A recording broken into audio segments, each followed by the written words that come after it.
Nostalgia, 80s revival, 90s revival, 2000s revival, even 2010s revival. No matter how cringe or unsightly we think a trend is as soon as we've left it behind, eras are cyclical and everything always comes back. This time, it's Frutiger Aero.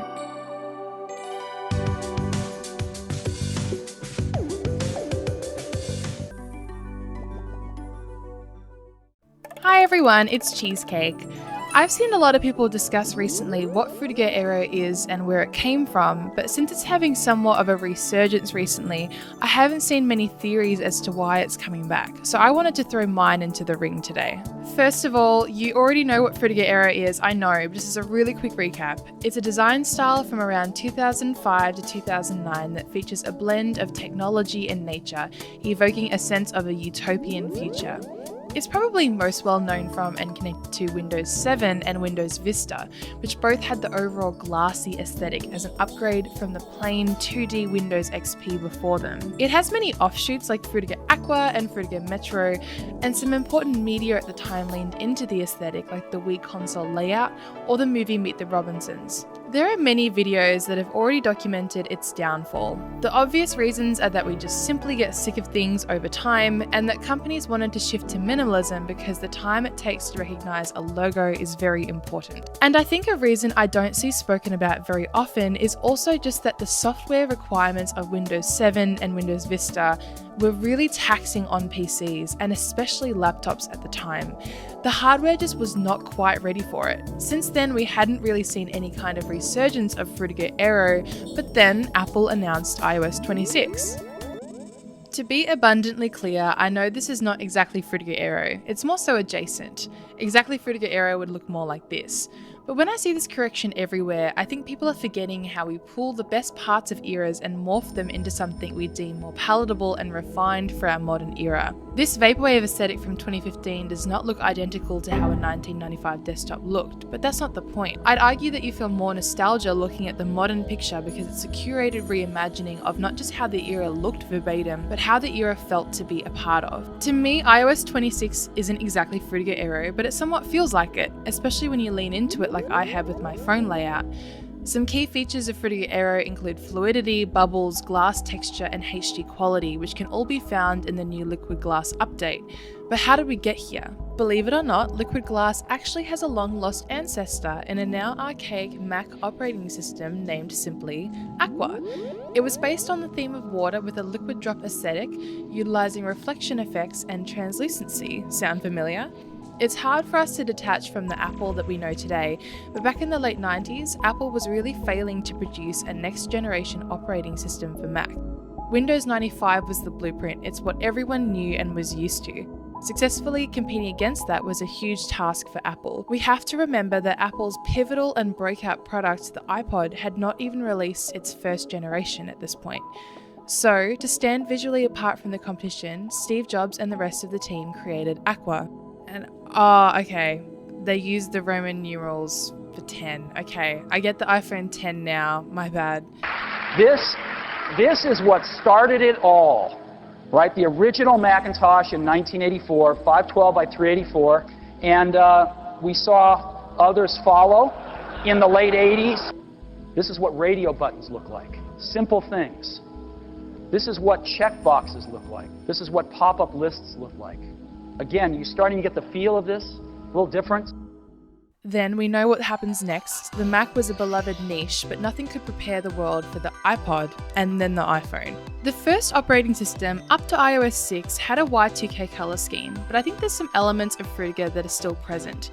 Skeuomorphism, which is when a technology aesthetic emulates its real-life counterpart, like a notepad being yellow with lines, or the voice memo app holding up an actual microphone, for example, are very Frutiger.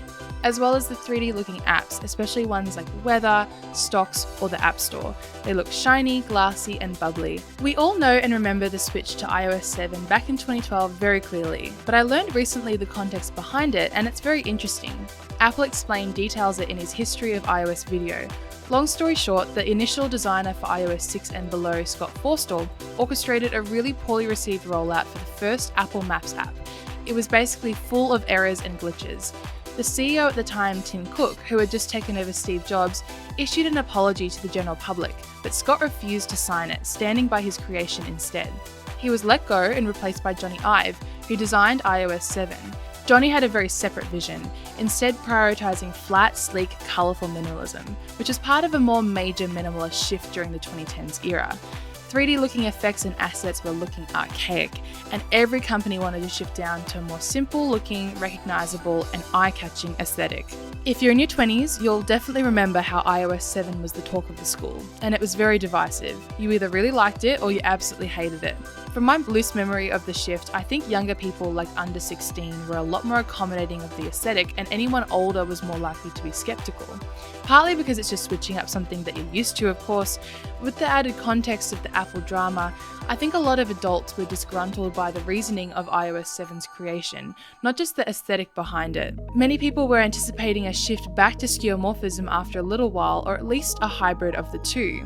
But it stayed like this for ages actually, like over a full decade. And every iOS update that was just a more refined version of iOS 7 made the shift from 6 to 7 feel even more profound. In other words, we've had this shit for like 13 years now. Is this what it's going to be like forever?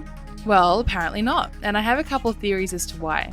I think the reasoning behind iOS 26 is way more complex than just Apple wants to emulate Frutiger Aero. I don't think that's happening at all. I want to make that super clear.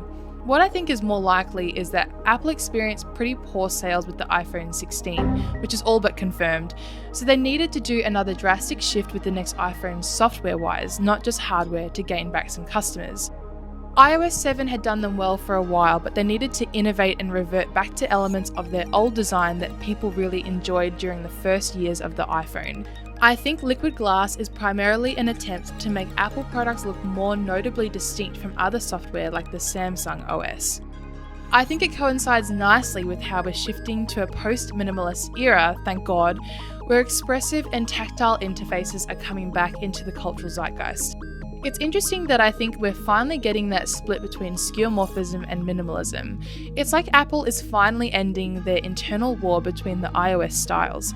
And I can't help but wonder if there's some young designers at Apple who are nostalgic for the software from their youth.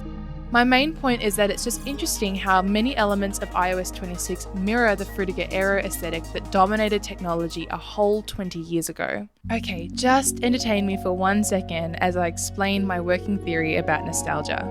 We experience what's called childhood amnesia from the ages of birth to 5, then at 5 we somewhat pop into consciousness, for lack of a better phrase. As Vsauce details in his video about nostalgia, the reminiscence bump shows how many memories we consolidate, especially between the ages of 5 to 20. Memories accrued through this time period are what we usually feel the most nostalgic for, and then there's a drop-off after that. Let's say you're born in 1990, 2000 like me, or 2010 exactly for the sake of this demonstration. The era that you gain consciousness in is your first taste of culture, and since you have no perception of eras as a concept, you think this is how the world is going to feel and look forever. Then you experience your first major shift. This is really fun and exciting because it's the first time you become conscious of trends and how they can change and morph over time. The third one is fun as well, but not quite as exciting as the last one. You're becoming a young adult, which is arguably one of the most fun times in your life, so you start to remember more of who you were at the time rather than what you were surrounded by. Then you become a fully grown adult, and these eras do not excite you anymore.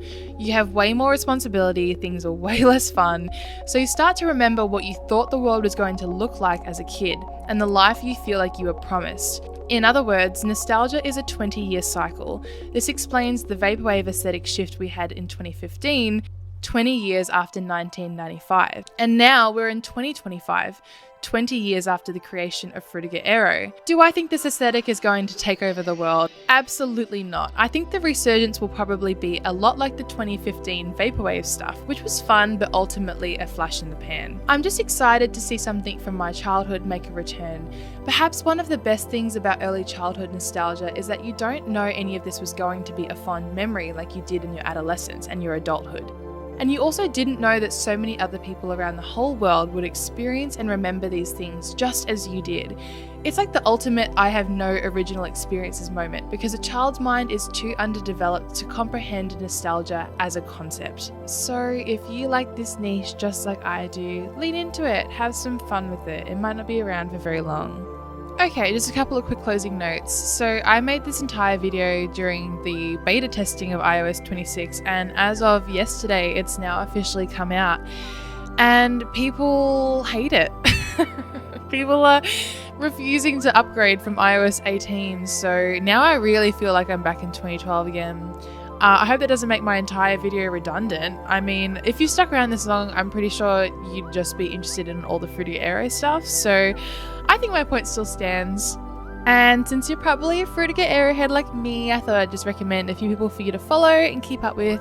So Elysia and Tem Can Do Anything are my favourite Frutiger Aero artists. They've both got these beautiful dreamscape albums. Oh, so good. I listen to them all the time. So relaxing, so chill. As well as these Instagram creators, they're often making a lot of Frutiger Aero content. So if you want more on your feed, highly recommend following these people as well. If you like this YouTube video, you've watched a million others. You know exactly what to do. I usually talk about PS2 retrospectives on my channel, but lately I've just been talking about whatever I want to, and it's been really fun. So if you want to hear more about nostalgia in general, then be sure to follow my channel. Thanks, bye.